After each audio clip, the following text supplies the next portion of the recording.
I am not an English teacher, but you can see this board.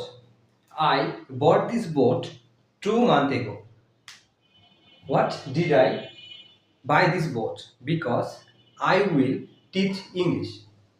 I have confidence to teach English because I know how to speak English and I know how to follow all the grammar rules. That's why I will teach English. If you really want to learn English, if you practice with me and if you dedicate about learning English, so you can follow my video and you will be able to speak English within 4 months because English is so easy language in the world. If you try your best, one day you will speak English fluently.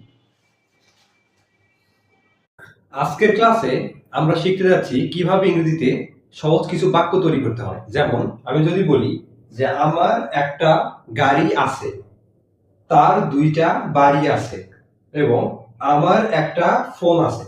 So এবার এই বাক্যগুলো কিভাবে তৈরি করবেন? যেমন আমি যদি বলি আমার একটা গাড়ি আছে, আই হ্যাভ আ কার।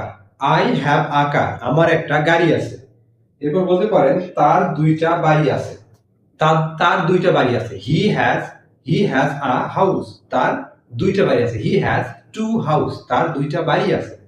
এবার বলতে আমার একটা ফোন আছে, আমার একটা ফোন আছে।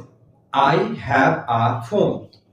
এখন বলতে পারি যে রাকিবের একটা বাইক আছে, রাকিবের একটা বাইক আছে। Rakib has a bike. Rakib has a bike. So you have to practice like this.